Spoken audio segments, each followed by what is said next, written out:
Pedro Alonso Lopez, dia juga dikenal sebagai monster dari Andes, adalah seorang pembunuh berantai dari Kolombia, memerkosa anak-anak, dan buronan yang membunuh minimal 110 orang. Sebagian besar perempuan dan anak-anak yang dia bunuh, yaitu dari tahun 1969 hingga 1980.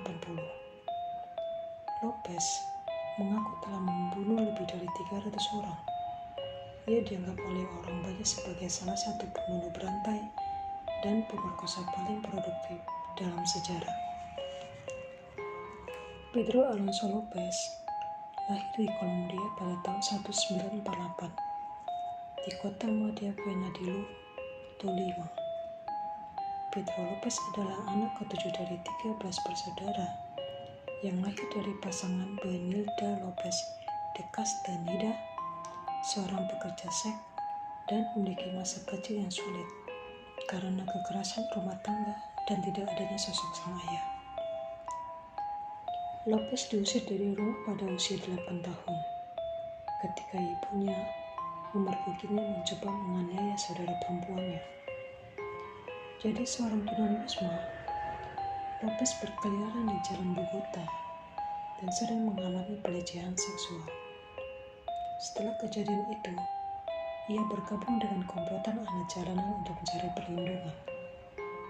Pada usia 12 tahun, dia diadopsi oleh keluarga imigran Amerika, namun melarikan diri setelah dia diserang secara seksual oleh seorang guru.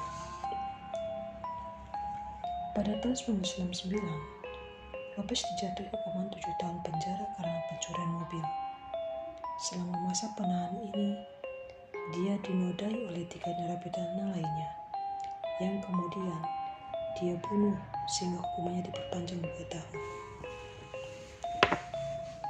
Setelah dibebaskan dari penjara, pada tahun 1978, Lopez mulai berkeliaran di wilayah barat laut Amerika Selatan.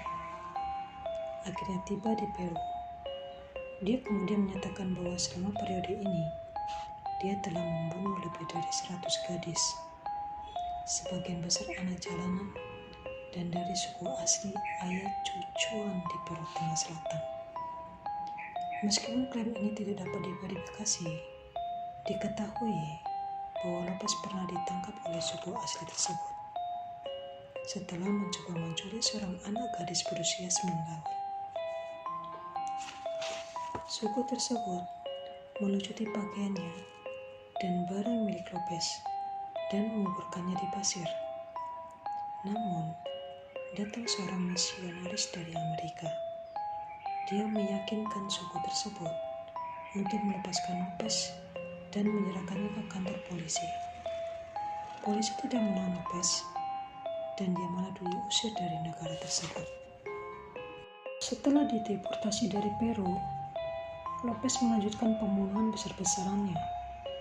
Dan meskipun pihak berwenang mulai memperhatikan peningkatan jumlah orang hilang, khususnya anak perempuan, di seluruh wilayah tempat ia bepergian, mereka menyimpulkan bahwa penghilangan tersebut kemungkinan besar merupakan kasus perdagangan manusia.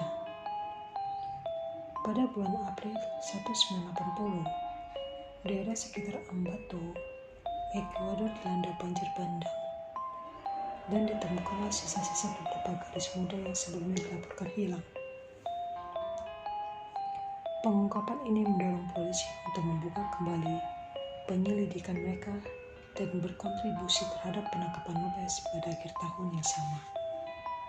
Tidak lama setelah banjir, seorang wanita setempat bernama Carolina Poveda sedang dalam perjalanan ke pasar bersama putrinya yang berusia 12 tahun, Mary.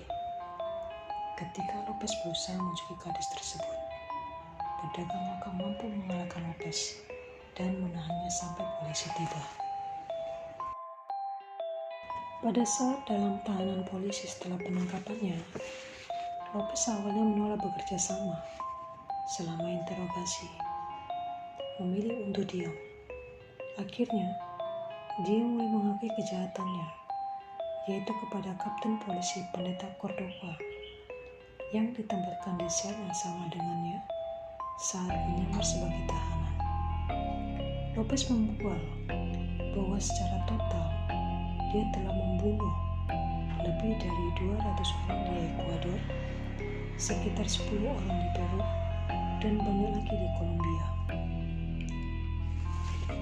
Ia menggambarkan modus operandinya dengan memancing korban keluar dari ruang publik dengan pernak-pernik. Lalu setelah korban lengah, ia melecehkan dan mencuri mereka dengan tangan kosong. Dia juga mengklaim bahwa dia kadang-kadang menggali jenazah korban dari lokasi pemakamannya dan mengadakan pesta teh dengan mereka. Ketika ditanya tentang motif pembunuhan tersebut, Lopez dilaporkan mengatakan, "Saya kehilangan kepolosan saya pada usia 8 tahun. Jadi saya memutuskan untuk melakukan hal yang sama kepada sebanyak mungkin gadis." Segera setelah pengakuannya, dia mengarahkan pembunuhan tersebut. Dia berbenah terhadap jenazah 23 tahun. Dan pengakuannya segera menghasilkan konfirmasi total 110 korban di Ekuador. Kemudian pada tahun 1980, Lopez dihukum karena pembunuhan dan dijatuhi hukuman 16 tahun penjara. Hukuman penjara maksimum yang tersedia di Ekuador pada saat itu. Lopez menjalani hukuman penjaranya di penjara Garcia Moreno dekat Quito dan dibebaskan dari penjara 2 tahun lebih awal. Pada tahun 1994 di tanggal 31 Agustus. Dalam sebuah wawancara sesaat sebelum pembebasannya, Lopez menggambarkan dirinya sebagai pria abad ini dan mengatakan dia dibebaskan karena berperilakuan baik. Setelah dibebaskan, Lopez dideportasi ke Kolombia dan ditahan sebagai imigran ilegal pada saat kedatangannya sebelum diserahkan kepada pihak berwenang Kolombia. Jaksa tidak dapat mengajukan kasus terhadapnya dan dia malah dinyatakan gila dan dimasukkan ke rumah sakit jiwa. Lopez dinyatakan waras dan dibebaskan dengan jaminan $70 dengan syarat dia harus melapor secara berkala kepada pihak berwenang. Tetapi dia melarikan diri. Penampakan Lopez yang terakhir dilaporkan terjadi pada bulan September 1999 ketika ia mengunjungi catatan sipil nasional untuk memperbarui kartu kewarganegaraannya. Pada tahun 2002, Polisi Nasional Kolombia dan Interpol mengeluarkan surat perintah penangkapan Lopez atas pembunuhan yang mirip dengan modus operandinya. Surat perintah Interpol dinonaktifkan pada tahun 2005, namun Lopez tetap menjadi buronan. Lopez juga telah ditetapkan sebagai tersangka dalam pembunuhan yang dilakukannya di Tunja, Kolombia pada tahun 2012. Dan sampai berita ini disiarkan, dia belum pernah terdengar lagi atau terlihat lagi sejak pembebasannya. Dan sampai saat ini, tidak ada yang tahu apakah Lopez hidup atau mati. Terima kasih sudah mendengarkan ceritaku. Salam horor dari Hana Horror Channel.